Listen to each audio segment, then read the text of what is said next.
Assalamualaikum warahmatullahi wabarakatuh. Untuk bertemu kali ini, Ibu akan membahas tentang sistem kontrol elektronik atau biasa disebut dengan rangkaian Direct Online Starter atau DOS. Nah, untuk kontrol elektronik di mesin kapal mencakup berbagai aspek. Ya, mulai dari sensor, kemudian ada aktuator, hingga sistem pemantauan yang terintegrasi. Kemudian kontrol elektronik memungkinkan pengoperasian mesin yang lebih presisi, efisien, dan aman. Nah, yang pertama adalah aktuator. Ya, artinya fungsinya untuk kontrol elektronik itu di aktuator ya. Nah, di sini sensor engine oil temperatur. Ya, jadi mengukur suhu oli mesin, kemudian penting untuk menjaga kondisi mesin. Kemudian eh, penggunaan lainnya ya untuk sensor RPM ini mengukur kecepatan putaran mesin, penting untuk mengukur ke atau mengatur kecepatan. Kemudian ada aktuator yaitu injeksi atau injektor bahan bakar ini menyalurkan bahan bakar ke dalam silinder mesin berdasarkan perintah dari sistem kontrol elektronik. Kemudian ada throttle, ini mengatur jumlah udara yang masuk ke mesin. Kemudian ada katup ya, mengontrol aliran fluida seperti bahan bakar. Kemudian air dan udara. Kemudian penggunaan lainnya itu untuk pompa. Ini menyalurkan fluida seperti bahan bakar dan air. Berikutnya pengaturan injeksi bahan bakar. Jadi sistem kontrol elektronik memungkinkan pengaturan injeksi bahan bakar yang lebih presisi, kemudian meningkatkan efisiensi dan mengurangi emisi. Kemudian untuk pengaturan RPM, jadi sistem kontrol elektronik dapat mengatur kecepatan putaran mesin secara otomatis, kemudian meningkatkan kinerja dan efisiensi. Kemudian pemantauan kinerja mesin, jadi sistem kontrol elektronik itu memberikan pemantauan kondisi mesin secara real time, membantu mendeteksi masalah dan meningkatkan keselamatan. Berikutnya adalah pengaturan sistem balance. Jadi sistem kontrol elektronik ini digunakan untuk mengatur sistem balance pada kapal, tanker, terutama tanker ya. Yang penting untuk menjaga stabilitas kapal. Artinya kalau misalkan tidak terjadi stabilitas atau keseimbangan, nah itu bisa terjadi apa namanya kapalnya tenggelam. Kemudian pengoperasian sistem steering gear ya. Nah untuk sistem pengoperasian steering gear ini berfungsi atau dapat digunakan untuk mengontrol sistem kemudi kapal atau meningkatkan akurasi dan efisiensi. Kemudian keuntungan untuk kontrol elektronik ya, yang pertama presisi. Jadi kalau cara eh, kontrol elektronik itu berarti kan dia presisi ya. Ya. Untuk sistem kontrol elektronik ini memungkinkan pengoperasian mesin yang lebih efisien, meningkatkan efisiensi dan kinerja. Kemudian dari segi efisiensi, jadi dapat meningkatkan efisiensi bahan bakar dan mengurangi emisi. Kemudian dari segi keselamatan ya, jadi sistem kontrol elektronik ini dapat membantu mendeteksi masalah dan meningkatkan keselamatan pengoperasian mesin. Berikutnya kemudahan pengoperasian, jadi sistem kontrol elektronik dapat mempermudah pengoperasian mesin, mengurangi beban kerja operator. Nah, kalau kita bicara kontrol elektronik berarti terkait dengan istilahnya direct line starter atau biasa disebut dengan DOL, yaitu rangkaian kontrol elektronik yang berfungsi memberikan sebuah arus kepada motor listrik agar motor listrik tersebut bisa berputar untuk menggerakkan suatu mesin. Nah, kemudian DOL ini juga sering dipakai pada industri. Karena motor listrik pada start awal itu membutuhkan sebuah arus yang sangat tinggi. Ini bisa disebut dengan arus masuk. Jadi pada saat start awal biasanya memang arusnya cukup tinggi ya. Nah, untuk mengurangi lonjakan arus yang tinggi pada motor listrik atau elektromotor diperlukan sebuah rangkaian kontrol yang disebut dengan direct online atau diistilahkan dengan DOL starter. Kemudian aplikasinya ya untuk rangkaian DOL ini biasanya diaplikasikan di dunia industri seperti misalnya di pabrik. Kebanyakan DOL ini digunakan pada mesin atau kapasitas elektromotornya di bawah 10 kilowatt. Nah, jika mesinnya atau elektromotornya itu di atas 10 kilowatt, bisa menggunakan rangkaian star delta atau inverter ya. Kemudian, nah, rangkaian direct inline ini juga secara umum bekerja langsung memberikan tegangan 380 volt AC pada elektromotor, jadi langsung full load untuk menggerakkan elektromotor. Melalui sebuah rangkaian yang mempunyai pengaman short circuit dan overload untuk mengamankan sebuah elektromotor tersebut.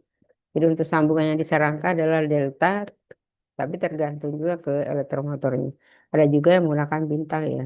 Nah, terlebih dahulu harus dilihat nameplate dari motor tersebut. Untuk tegangan misalnya 380 volt AC menggunakan sambungan delta atau star. Nah, kemudian komponen daripada eh, DOL ya. Yang pertama ada MCB atau miniature circuit breaker, terus ada MCCB, molded case circuit breaker, terus ada push button, ada thermal overload relay atau istilahnya TOR. Kemudian ada kontaktor coil 220 volt AC, ada pilot light, kemudian ada emergency stop, kabel kontrol 0,75 milimeter ya. Ini tergantung. Kalau dia semakin besar berarti bisa ditambahkan diameternya. Kemudian pengertian daripada MCB satu fase ya. Nah, untuk pengertian eh, yang sama untuk MCB fase satu fase itu apa? Pada sebuah instalasi listrik, MCB satu fase itu untuk mengamankan beban lebih dan hubung singkat, tetapi hanya menggunakan instalasi satu fase, yaitu 220 volt dan netral. Kemudian untuk pengertian MCB tiga fase jadi suatu komponen listrik untuk mengamankan beban lebih atau istilahnya overload atau istilahnya hubung singkat. Nah, ini biasanya menggunakan tiga fase yaitu RST ya. Kemudian fungsinya MCB ini sebagai pengaman beban lagi atau istilahnya overload dan hubung singkat ya atau short circuit yang disebabkan oleh ketidaksengajaan maupun disengaja oleh manusia. Artinya kalau disengaja itu berarti kan misalnya satu apa namanya satu tempat sambungan ya atau kalau bahasanya kan satu saklar itu bisa dipasangkan bermacam-macam. Ada kulkas misalnya, terus ada rice cooker. Nah, itu kan bisa menyebabkan dia overload ya. Kemudian beban lebih overload adalah komponen listrik yang bekerja adanya listrik atau menggunakan listrik yang membutuhkan listrik yang digunakan namanya beban. Jadi jika beban tersebut, maka pengaman sangat diperlukan untuk menghindari sebab kerusakan alat listrik seperti kulkas, TV.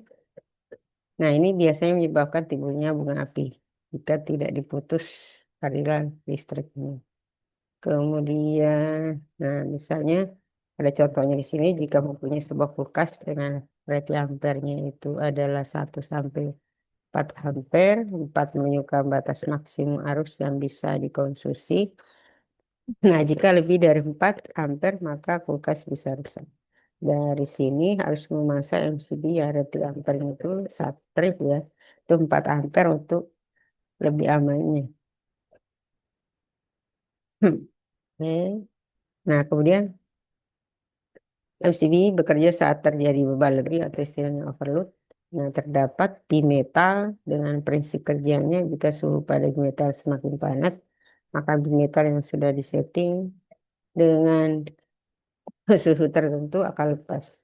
Sama halnya MCB bimetal tersebut mengukur suhu dari penampang aluminium pada MCB yang melewati arus. Nah, jika beban tersebut besar yang harus semakin tinggi, maka otomatis menimbulkan suhu panas pada bata aluminium tersebut dan akan trip saat suhu sudah terlampau tercapai oleh bimetal. Nah, untuk risetnya biasanya tunggu hingga bimetal suhu kembali normal. Nah, kemudian ada bagian-bagian daripada MCB. Yang pertama ada aktuator level atau istilahnya toggle switch, ini sebagai on atau off. Nah, ini berguna untuk indikasi jika MCB ini pada posisi on atau off. Yang kedua adalah switch mekanis. Yang kedua ini ya. Nah, ini berfungsi sebagai mekanik pemutus arus. Kemudian yang ketiga kontak arus listrik sebagai penyambung dan pemutus arus listrik. Yang tiga terus ada empat. Empat itu adalah terminal berfungsi sebagai tempat penyambungan kabel listrik ke MCB dengan model screw ya. Yang kelima adalah, nah ini yang di metal. Ini untuk berfungsi sebagai thermal trap. Kemudian yang keenam ada baut untuk kalibrasi. Yang ini sudah disetting sesuai pabrikannya ya. Kemudian ada solenoid. Nah, solenoid ini mempunyai koil ya. Nah, koil atau lilitan yang berfungsi sebagai magnet strip dan bekerja bila terjadi hubungan singkat arus listrik. Yang kedelapan adalah pemadam busur bara. Nah, jika terjadi percikan bara saat terjadi pemutusan atau pengalihan balik arus listrik. Jadi misalnya kalau ini dimatikan, masih ada arus yang tersimpan dalam eh, pemutus bara ya. Nah, berikutnya adalah MCCB, singkatan dari Multi Case Circuit Breaker. Nah, ini juga sebagai pengaman terjadinya hubungan singkat dan beban lebih agar tidak terjadi kerusakan pada motor listrik maupun kebakaran yang disebabkan oleh short circuit yang selalu menimbulkan bunga api. Nah, biasanya MCB ini digunakan oleh industri karena MCCB hanya untuk pengaman listrik tiga fase dan motor industri. Listrik industri juga menggunakan listrik tiga fase ya. Nah, untuk arusnya ya, ini 125% kali arus nominal elektromotor yang digunakan. Jadi kalau memilih elektromotor itu dilihat dulu dari arusnya ya. Jadi harus dikali 125% kali arus nominal yang masuk. Oke, kemudian ini boleh daripada MCCB. Ada satu, dua, tiga, dan empat. Kemudian karakter daripada MCCB itu hanya menggunakan tiga fase. Nilai ampere lebih dari 100 ampere dan maksimum 1000 ampere ya. Kemudian frekuensinya 50 sampai 60 Hz menggunakan termal magnetik. Kemudian fix atau adjustment. Nah, tiga ini bisa diatur atau tidak jika memilih fix. Kemudian ini untuk nominal ampernya ya sampai 100 kilo ampere. Kemudian ada istilahnya push button mempunyai sebuah kontak yang dinamakan normally open dan normally close. Nah, untuk warnanya kalau hijau itu adalah on, start, warna merah dan off, warna hitam. Kemudian ada TOR, Thermal Overload Relay, adalah sebuah alat elektronik untuk mengamankan beban lebih. Ya, nah ini berdasarkan suhu termal yang mempunyai relay untuk memutuskan sebuah rangkaian kontrol seperti direct relay dan start delta. Untuk mengoperasikannya biasanya hanya menggunakan bus bottom, start atau stop. Kemudian komponen ini adalah sebuah nyawa dari elektromotor. Kenapa dikatakan nyawa? Karena fungsi dari thermal overload relay ini adalah untuk mengamankan sebuah elektromotor berdasarkan ampere atau arusnya.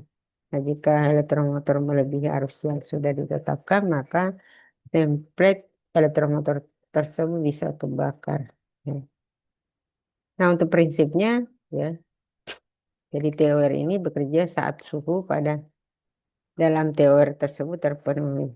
Jadi teori ini terdapat sebuah settingan berapa maksimum ampere untuk melakukan trip. Nah, jika ampere tersebut sudah terpenuhi, Di dalam teori tersebut ada sebuah bimetal ini yang menjadi panas saat ampere beban sudah melebihi ampere settingan teori ya. Nah, kemudian ada kontaktor ini berfungsi untuk on atau off sebuah arus yang menuju ke elektromotor dengan perintah dari push button dan atau komponen lainnya. Nah, fungsinya seperti saklar tetapi ini tiga fase ya dan memiliki kemampuan ampere yang tinggi dan menggunakan koil untuk menarik kontak-kontak pada kontaktor tersebut. Nah, ini untuk wiringnya ya. Di sini A1 A2 sebagai koil yang bergambar kontak. Nah, ini ya eh, apa namanya? Koil kontaktornya ya. Kemudian ada kontak utama yaitu RST terdapat pada S1 S2 ini. Terus ada kontak keluaran ya, berarti di sini nih, keluarannya T1, T2, T3 ada kontak bantu 13 14 itu NO, terus ada NC 2122 yang di sini. Kemudian ada pinnya ya. Jadi untuk motor terminal yang start koneksinya. Kemudian ada thermal overload relay yang ya, ini 96 95 96. Kemudian ada pilot line atau sebuah lampu indikator yang menandakan jika filter lampu ini nyala maka terdapat sebuah aliran listrik masuk pada rangkaian tersebut ya. Oke, ini cukup sekian dan terima kasih. Assalamualaikum. Sampai ketemu di pertemuan berikutnya. Terima kasih.